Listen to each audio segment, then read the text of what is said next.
Some people know from the moment they open their tiny mouths and launch their first clear vowels into the atmosphere that they want to be a writer.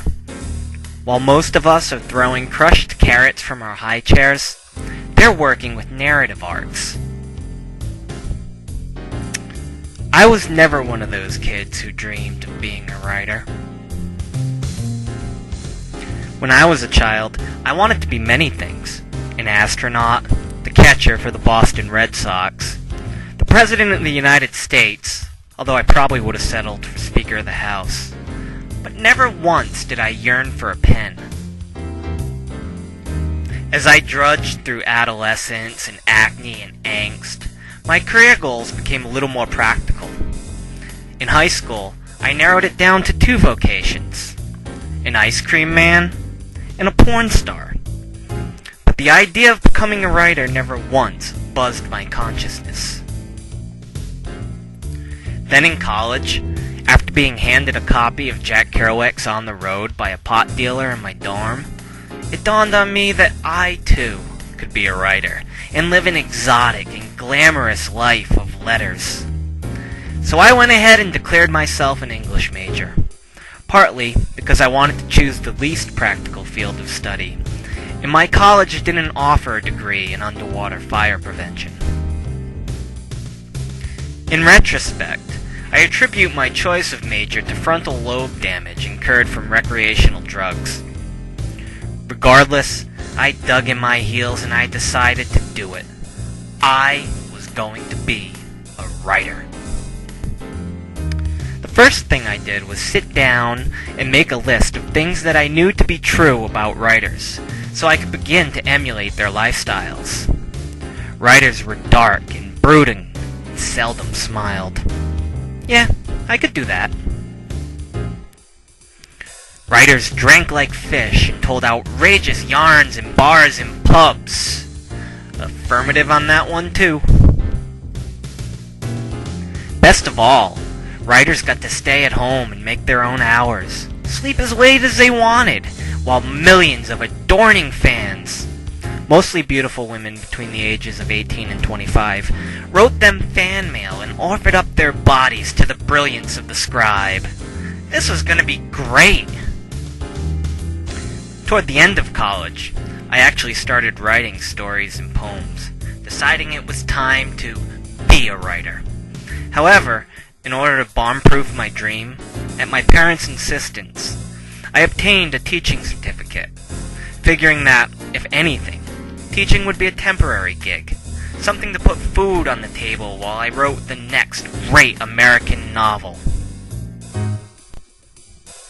So when I graduated, still in my early 20s, I set to work on the next Great Gatsby. There was a problem, however. This writing thing, it wasn't so easy. And in order to get my 6-figure book deal and legions of adoring fans, I was going to have to start publishing. So I put a short story titled The Ruminations of a Young Writer Defining His Aesthetic in the Back Room of a Bar in an envelope with a self-addressed stamp envelope and sent it off to the New Yorker. And I waited, and waited, and waited, and after a whole week, when no one had called me from the New Yorker, and my self-addressed stamped envelope hadn't been returned with a check for my story, I decided it was time to make my goals a little more modest. So I printed out another copy of The Ruminations of a Young Writer Defining His Aesthetic in the Back Room of a Bar, stuffed it in another envelope with another SASE, and sent it to the Atlantic Monthly. Weeks passed, and still nothing. I decided to start sending out poetry, bought a copy of Poets Market, and tried some of the beginners markets. Although, with my aesthetic well on its way to rivaling James Joyce, I found the word beginner to be a bit disparaging. Then one morning, while I was living with my parents and being a writer, I walked down the driveway to check the mailbox. Inside, I found one of the envelopes with a label I had printed, including my name and address. I couldn't wait to get inside. I tore open the envelope like a bear bear clawing at a sack of raw meat. There was a response to one of my submissions on a half sheet of white paper with the Beat Poet Soup header on top. It read, "Dear Nathan, we'd like to use your poem, The Fat Woman, in line at McDonald's in the next issue of the Beat Poet Soup. We dig, man, we dig. You'll receive a contributor's copy in the mail when your beatific words are laid down, man. Dig? We dig. Howlin', Dan X, editor." Hot damn! I started dancing right there at the end of my parents' driveway. I did it. I was a writer. And what better way to affirm your literary presence than publication in a prestigious journal like the Beat Poet Soup? And the Beat Poets, no less. Jack and Allen and Corso and Burroughs. Ladies and gentlemen, I'd like to introduce you to the man either dancing or having a seizure at the end of his parents' driveway. Please welcome the next John Updike, Mr. Nathan Graziano. After my victory dance, I did what seemed appropriate for a young writer. I drove to the thrift store and bought a blazer, then beelined it to the bar and got blind drunk while wearing my blazer.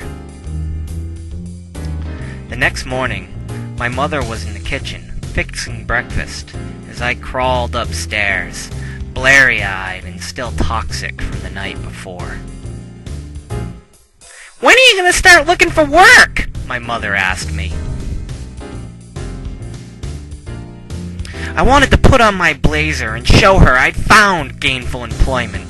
As a writer. "I have a job, Mother. I am a writer," I said haughtily. I didn't have a chance to share this with you yesterday because of my busy writing schedule, but I'll let you know that I am now a published writer. "Really?" My mother seemed genuinely surprised. "Who published you?" "An extremely competitive and venerable journal published out of the literary mecca of Denton, Texas, Mother. The journal is called The Beat Poet Soup, and it's a stepping stone to eminence."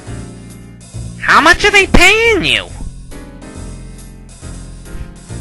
"Oh, Mother, please!" I didn't write at all while waiting for my copy of The Beat Poet Soup to arrive in the mail. I surmised that my poem, The Fat Woman in Line at McDonald's, would become such a sensation in literary circles that the editors and publishers would be contacting me at any moment with six-figure advances on my first book. I was convinced the Random House home offices had become a Chinese fire drill, people running around chaotically, trying to hunt me down at my parents' place. I would need my strength in marathon stretches once I received my advance, so it seemed judicious to rest. Instead of writing, I went to the bars each night and introduced myself as a writer to every female sitting alone on a stool. "Get on this gravy train, baby. It's heading straight to the top," I would tell them. Finally, a few weeks after receiving my acceptance letter, I received an envelope from Beat Poet Soup. Perhaps my editor needed my advice on a matter of literary importance. Perhaps it was a proof page. It all seemed plausible enough. When I opened the letter, inside was a folded sheet of paper with the Beat Poet Soup crest on the top. The first thing I noticed, in old typewriter font, was the title of my poem, The Fat Woman in the Line at McDonald's. This wasn't a letter. It was Beat Poet Soup, a folded broadside of cut-and-paste poems. I held the Beat Poet Soup in the palm of my hand like a steaming turd. What was this thing? Where's the flashy, slick-covered journal? Where was the prestige? How were the publishers at Random House ever going to get their hands on this thing? One word kept flashing through my head. Hubris. Hubris. Hubris. The next next day I put together my teaching resume and picked up part-time work as a line cook at one of the local bars that I would frequent in my blazer. I've been writing for over 10 years now, mostly in the small presses, and have had a couple of books published. I'm now a high school teacher, and I consider myself a high school teacher. In fact, I love it. I recently published a book of poems about being a teacher. I no longer make pretenses about having a big advance or being courted by major publishing houses. If it happens, great. If not, I'm alright with the small presses. I work with a publisher I like, and together, we're both climbing the same Sisyphean mountain in the book publishing world. Emily Dickinson once wrote, "Success is counted sweetest by those who never succeed. To comprehend the nectar requires sorest need." I don't know what the hell that means, but it sounds good to me.